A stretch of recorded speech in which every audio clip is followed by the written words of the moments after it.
Hello दोस्तों, कैसे हैं आप सभी। उम्मीद करता हूं कि मेरा पिछला वीडियो आपको बहुत पसंद आया होगा। दोस्तों, हमने डीसी मशीन के भागों के बारे में हमने चर्चा की थी और एक दो भाग रह गए थे, उसकी चर्चा आज हम इस वीडियो में करेंगे। दोस्तों, मेरा बस एक आपसे निवेदन है कि मेरा चैनल सब्सक्राइब करें, जिससे मेरे को आप मोटिवेशन मिले और ज़्यादा से ज़्यादा हमारे दोस्तों तक सुविधा पहुँचे, वो भी पढ़े। तो आज का हमारा जो टॉपिक है, कल से आगे अगला जो भाग है मशीन का, फील्ड वाइंडिंग। देखिए दोस्तों, ये फील्ड वाइंडिंग मशीन का अगला भाग है। देखो क्या होती है फील्ड वाइंडिंग।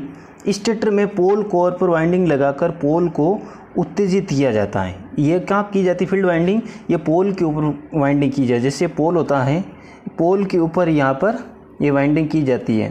ये क्या करती है, मतलब अब ये फील्ड को उत्तेजित करती है, मतलब चुंबकीय क्षेत्र उत्पन्न करती है। अगला है वाइंडिंग के टर्नों की संख्या एवं अनुप्रस्थ काट मशीन के प्रारूप पर निर्भर करता है कि इस पोल पर कितनी वाइंडिंग लपेटी जाएगी, कितने फेरे होंगे, उसकी जो संख्या है वो मशीन के प्रारूप पर निर्भर करती है कि आपकी मशीन किस प्रकार की है। मशीन बड़ी है, छोटी है, उसके हिसाब से उस डिसाइड होता है कि उसके ऊपर कितने टर्न लपेटे जाएंगे, कितने फेरे लपेटे जाएंगे।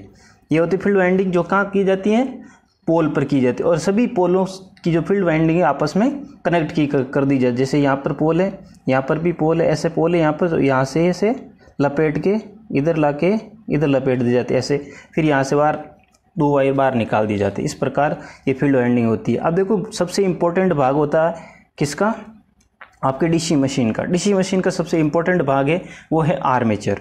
डीसी मशीन के गतिशील भाग को आर्मेचर अथवा रोटर कहा जाता है। ये भाग घूमता है। स्टेटर देखो घूमता नहीं है, ये भाग घूमता है, इसलिए इसको क्या कहते हैं, रोटर अथवा आर्मेचर कहा जाता है।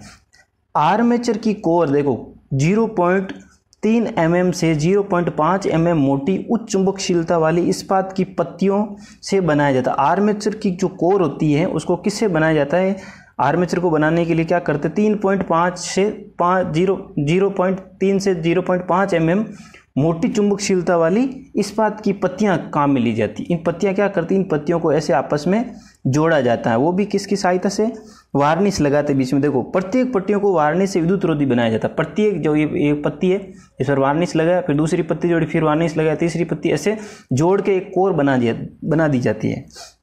अगला है, देखो ये लाइन बहुत इंपॉर्टेंट है आपके लिए।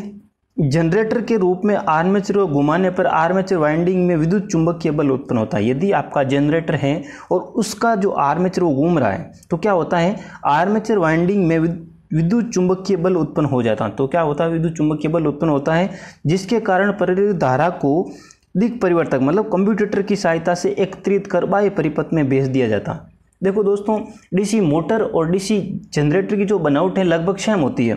तो क्या होता है, जब आपका जनरेटर होता है उस समय जब आर्मेचर घूमता है तो उसमें क्या होता है, चुंबकीय बल उत्पन्न होता है, और चुंबकीय बल के कारण जो आपकी प्रेरित धारा उत्पन्न होगी, क्या होगी, प्रेरित धारा उत्पन्न होगी। इस प्रेरित धारा को क्या करते हैं, दिक् परिवर्तक की सहायता से एकत्रित करके उसको बाहरी परिपथ में भेज दिया जाता है। बाहर परिपथ होता है, सबसे बाहर कम्यूटेटर के द्वारा उसको बाहर भेज देते हैं।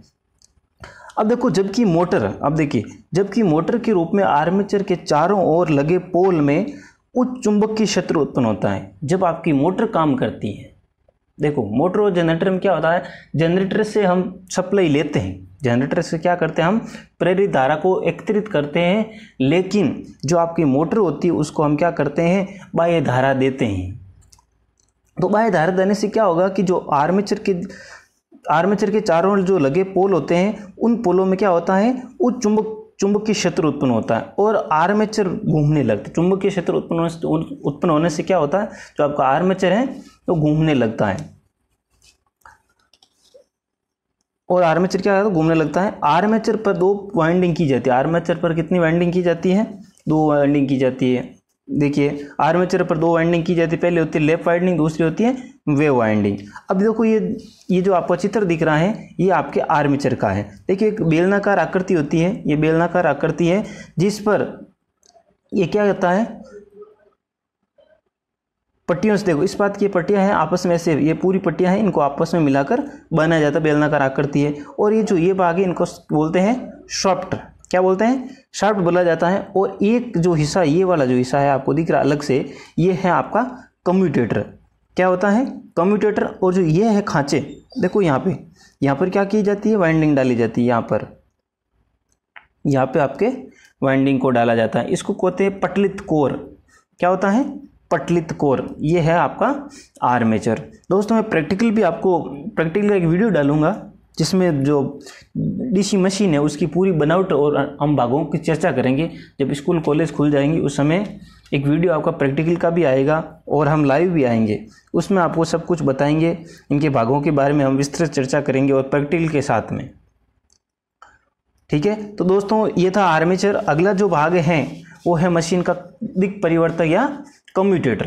क्या है, दिक् परिवर्तक या कम्यूटेटर। अब देखो इसका कार्य क्या होता है कि अभी देखा आपने, देखो आर्मेचर, ये देखो यहाँ पे होता है दिक् परिवर्तक, ये कम्यूटेटर। अब इसका कार्य क्या होता है, ये किसका बना होता है, कार्य क्या होता है, ये होता है दिक् परिवर्तक। देखो तो देखो ये आर्मेचर के शाफ्ट पर लगा होता है, जैसे कि भाई आपने देखा है। ये कार्य आर्मेचर वाइंडिंग में प्रेरित धारा को बाह्य परिपथ में भेजने के लिए किया जाता है। इसका कार्य क्या होता है, ये क्या करता है, जो आपके जो आर्मेचर वाइंडिंग है उससे प्राप्त, आर्मेचर वाइंडिंग से प्राप्त धारा को क्या करता है, बाह्य परिपथ में भेजता है। ठीक है, और धारा की दिशा को बदलने नहीं देता। इसका और कार्य क्या होता है, धारा की दिशा को बदलने नहीं देता है। अब देखो ये इंपॉर्टेंट है बहुत ही ये लाइन। ये कठोर तांबे के वी आकार के खंडों से बना होता। देखो जो आपका कम्यूटेटर किसका बना होता है, कठोर तांबे का बना होता है। वो भी वी आकार के खंड होते हैं, मतलब इस टाइप में ऐसे आकार के खंड होंगे, ऐसे आमने सामने लगे होते हैं ऐसे, ताकि मशीन के घूमने पर उत्पन्न अपकेंद्रीय बल के कारण खंड बाहर ना निकले। देखो ये वी आकार के क्यों होते हैं, वी आकार के रखने का कारण है कि जब मशीन घूमेगी तो अपकेंद्रीय बल के कारण ये खंड बाहर ना निकले, इसलिए इनको किस आकार के बनाते हैं, वी आकार के। वो भी एक दूसरे के सामने ऐसे रख के इनको फिट कर दिया जाता है। दिक् परिवर्तक के खंडों का जो पिछला भाग होता है वो थोड़ा उभरा हुआ होता है। जो ये वाला जो भाग होता है दिक् परिवर्तक का, जो ये वाला भाग, यहाँ से ये भाग क्या होता है, थोड़ा उभरा हुआ होता है। मतलब इस भाग की अपेक्षा ये भाग उभरा हुआ होता है, मतलब थोड़ा मोटा होता है, जिस पर आर्मेचर वाइंडिंग जुड़ी है। जो उभरा हुआ भाग होता है जिस पर क्या होता है, आर्मेचर वाइंडिंग जुड़ी होती है। दिक् परिवर्तक के उभरे हुए भाग को राइजर कहा जाता है। देखो दिक् परिवर्तक के उभरे हुए भाग को क्या कहा जाता है, राइजर कहा जाता है। दोस्तों ये अक्सर ये सवाल पूछा जाता है, तो ये भी आपके लिए बहुत इंपॉर्टेंट है, इसको याद रखें। उभरे हुए भाग को क्या कहते हैं, राइजर कहा जाता है। राइजर पर क्या करते हैं, आर्मेचर वाइंडिंग जोड़ी जाती है।